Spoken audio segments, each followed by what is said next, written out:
Hello, I'm Cheryl, and today I'm here to rank some tropes with you. And before we start, I'd like to say that my opinions are 100% fact. This is not a subjective matter at all, I'm just correct. So most templates that I found for this were for romance tropes, and it is true that most popular tropes that we get to hear about are romance tropes, but I didn't want to only make a video about them because I already did that months ago and the video was terrible. So I tried to be more broad and put other tropes in here, and right now we are going to rank them. So here are the tropes and here are the ranks. Just let me explain something real quick. Last time I made a video like this, I put a rank that said depends on the execution, but I decided against it this time because truly everything depends on execution. Even the best tropes you can do terribly, and even the worst tropes you could do it well. So no, depends on the execution. Instead, the system we are using here is for things that I love on the top, then there are the things that I tend to like, things that I'm indifferent, things that I tend to dislike, but you know, maybe you can make me like it. And then underneath, the irredeemable, the things that I absolutely don't want to read about.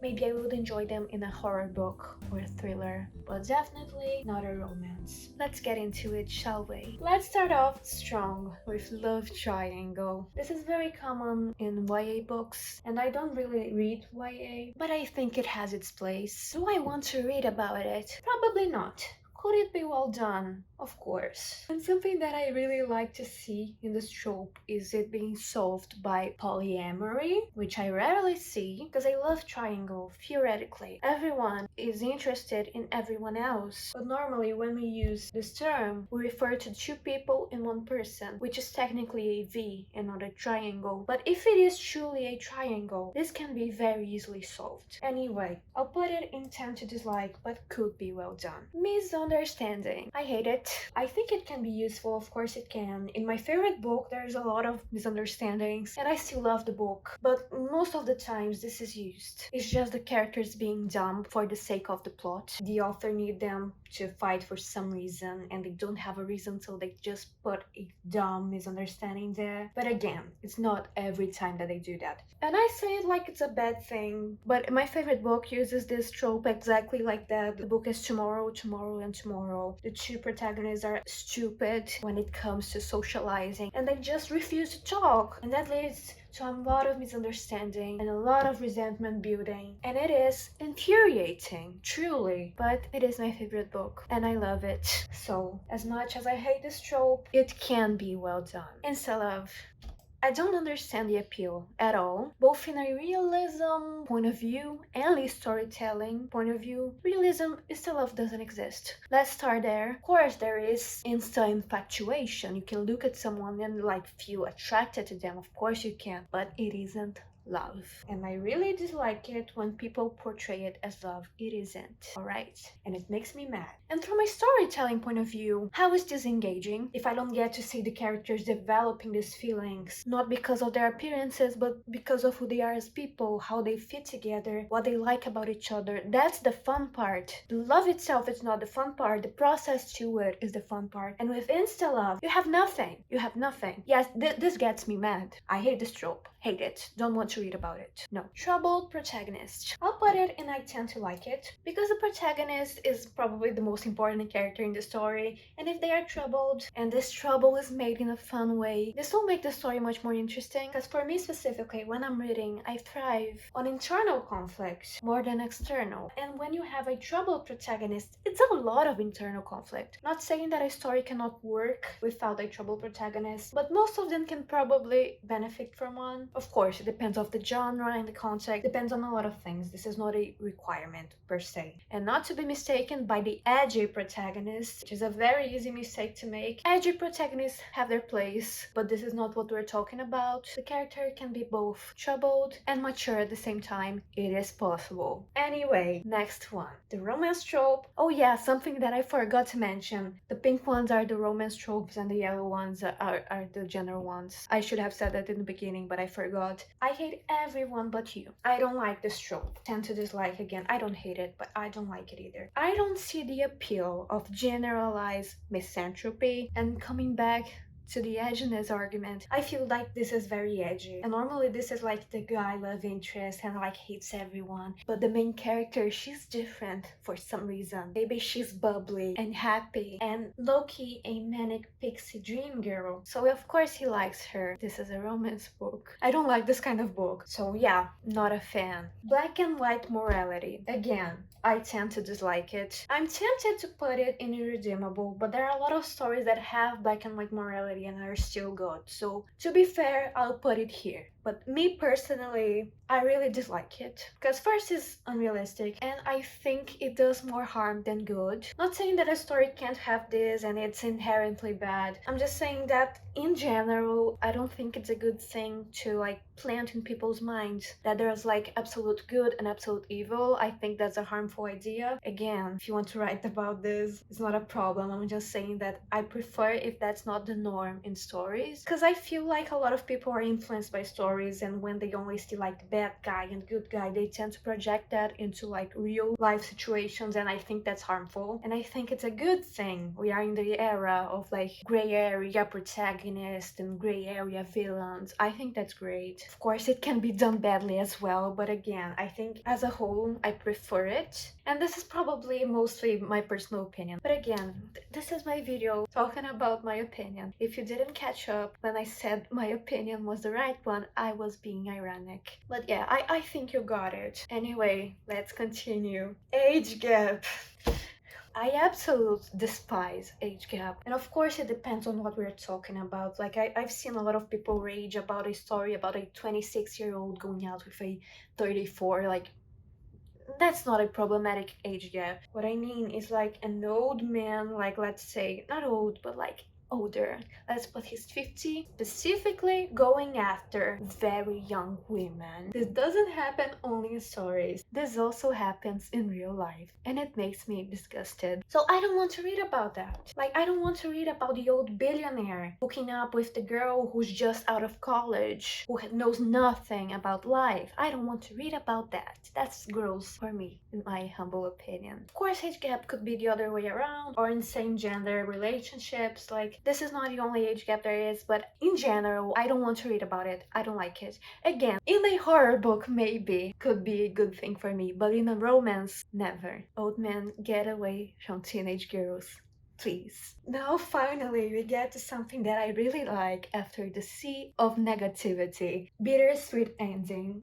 I love it. I eat up every time. Not every story deserves a bittersweet ending, but most of the stories that I tend to like deserve a bittersweet ending, and when it's done, well, I think this is just the perfect balance, because happy endings often can sound like things went too well, unrealistically too well, which for some genres like romance is a good thing, but not all. And sad endings will make me sad, and sometimes that's good, but most of the times I want a mix of both. I want to feel like the things in the story had a real consequence that affected the characters in a negative way, but they still found a way to have their little happiness in the end. Again, it fully depends on the story, but still, love it. Now, literal soulmates. Like this one is one that I hate, but I don't get offended by it like I get for the others. I'm not angry at it. I just think it's a very uninteresting trope that makes everything worse. So that's why it's here. I think it takes away the tension, it takes away realism. And yes, I talk a lot about realism because I like it. Not in every aspect, but like for relationships I do. I don't know, I don't believe in soulmates in real life. I think it's silly, so I don't like see it in books, but it wouldn't offend me. I just don't want to read about it. Unreliable narrator. Not gonna say I love it, but I tend to like it. I think it's a very interesting trope, especially when it catches you off guard. Fun trope, like it. Academic rivals, two lovers in this case. I love it. I think it's cute. Overdone, maybe, but I don't care. It's cute. I like it. It creates this tension. It's like almost enemies to lovers, but to a smaller scale, healthier scale that can be more easily used within like contemporary stories that are not fantasy or anything. Yeah,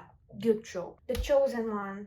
10th to dislike. I think my dislike for it comes mainly of the overuse. Because I think it's important for the protagonist to be special in some way, for us to know why we are reading their story instead of anyone else's. But when it's like a celestial, a destiny kind of thing that chose them to be the protagonist, not a fan. If they're chosen because of their actions and like they're chosen to be something, that doesn't bother me as much. But like if it's a destiny thing, not for me. But again, I don't have a deep hatred for it. It's just I'd rather not read about it. Fake dating, I really like it. I really like fake dating. It creates a lot of tension, creates a lot of fun dynamics between the characters, and they start questioning if the things they are doing are for real or if they are just faking it. And I think it's amazing. Normally I don't like romance books about fake dating, but I like it when it's a subplot within a story about something else, because that's the thing. If it's a romance book, you already know what's going to happen. You know they're going to end up together, which is not a problem, but it kind of ruins a bit of the tension. But if it's a subplot, the story's not about that. You're not sure if anything will come from that, but then it does, and it's amazing. Tragic backstory. Now we're going to premiere the indifferent here. This is fully dependent on execution. I don't like or dislike it. It's just if it's good for the story, I'll like it. Pretty much it. And it's very tied to the troubled protagonist, but trouble doesn't necessarily come from tragedy. It could be like more subtle things. Anyway, if well done, sure. Multiple POVs. I tend to like it. I think a lot of stories can benefit from it because depending on the narrative, being stuck to one character's view can be limiting. So being able to see the situation from other people's eyes is good.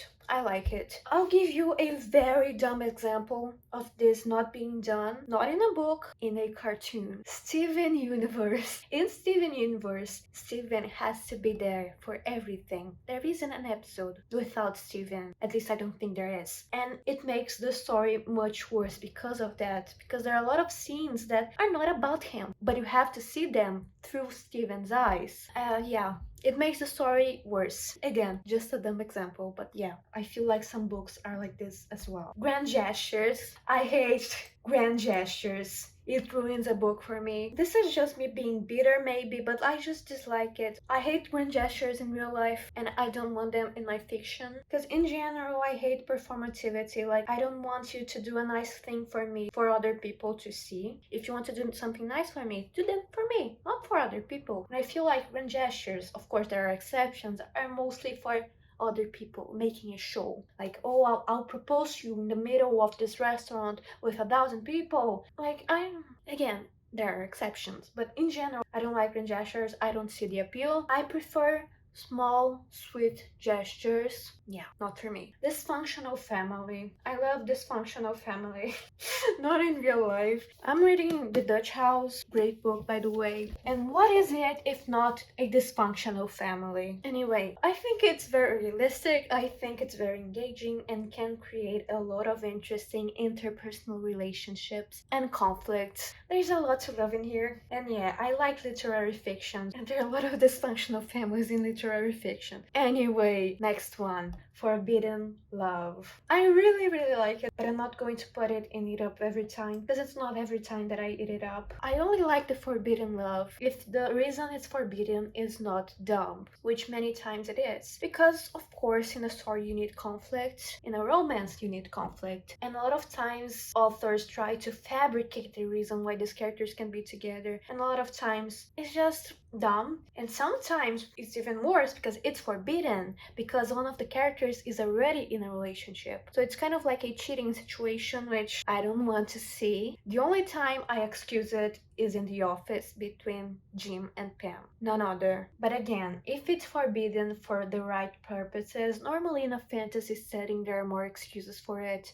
Amazing, because you create conflict without it being convoluted. Lack of common plot structure. I'm not gonna put it in It Up every time because it could be very bad, but in general, I love it. Again, I like literary fiction. Again, I'm reading The Dutch House. It doesn't really have a plot, but it's just I love it. I'm very much a character girly instead of a plot one. Not that I don't like good plots, but like what keeps me in a narrative are the characters. So I don't care if there isn't a plot. If I care about the characters, I'll read it and I'll be engaged. So yeah, great. Secret Billionaire. Irredeemable. We don't support billionaires in this household, alright? I don't care if he's hot. I don't care that he buys you a lot of gifts. He's a billionaire. He shouldn't exist. If he's just rich, alright, but a billionaire. Does it really need to go that far? I really doubt it does. It doesn't, I can assure you that, actually. So no, no secret billionaires right here. Dual timeline. Love it. Do I eat up it every time? I'll put it in love it because again, it could go terribly wrong. One book that does this really well is The Seven Husbands of Evelyn Hugo. Amazing book, go read it. And it's just very engaging, like you're always changing between the timelines and it's dynamic, it's cool. Sometimes it can be bad because you'll be very engaged in one of the timelines and not care for the other one. So when you're in this other one, you want to rush it and want it to end soon. But yeah, most of the times I love it. Forced proximity. Eat up every time. I love forced proximity. Of course, if it's not toxic. Them being stuck in an elevator together. Them being stuck working together. Anything like that. Especially if they kind of dislike each other and are forced to work out their differences. Amazing. I don't see why anyone would dislike it. Again, given it's not toxic. If one of the characters set up the situation so they can take advantage of the other, then no, of course not. But if it's like an external force putting them through this, then great. I eat up every time. Ticking clock. I tend to like it, but why did I put this trope here? I don't know. I made this tier list. It is a useful plot device. That's what I have to say about it. It's useful. It brings anxiety, which I do not appreciate that much. I don't like being nervous, but it's a good storytelling device. Enemies to lovers. Get up every time. What do I have to say? Again, given it's not toxic, it will be very hard for you to see me saying that I like something toxic. So just assume that from everything I say. But enemies to lovers, this mostly works in fantasy settings where the characters can actually be enemies and still have a believable reconciliation, let's put it like that. Because if it's a real life situation and one character is trying to kill the other, I probably don't want to see them get together eventually. But if it's in fantasy and they're in different sides of the army, then sure, it's an amazing trope. Friends to lovers. Indifferent. It again depends totally on the execution, on what kind of friends they are. If they are very close friends, almost sibling kind of friends, then I don't like it. I think for obvious reasons. Because I don't like the idea that romantic love is the end goal. Platonic love is here and then romantic love is up here, it's better. I disagree with that idea, so I don't think that a friend to be loved more has to get romantic. And I feel a lot of the times it kind of ruins that platonic bond they have. I really enjoy when friends are just friends and don't want anything else with each other. They just love each other a lot like this. Platonically, eat that up. I'm not saying it could never be well done. It definitely could. So I don't hate it. I don't dislike it.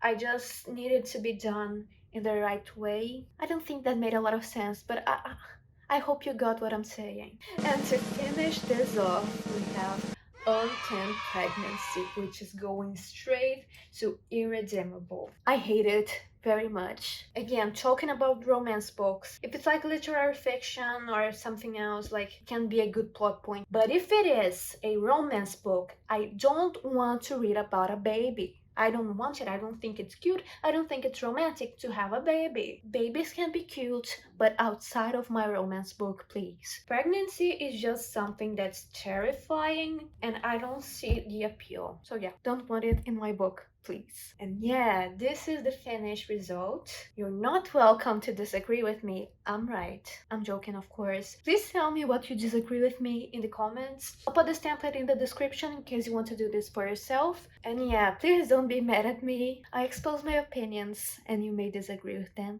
and that's fine, alright? Don't be mad, please. If you enjoyed this video, please leave a like. And if you want to see my other content, consider subscribing. I make videos about art, writing, reading, other things. And yeah, this is it. Thank you for watching.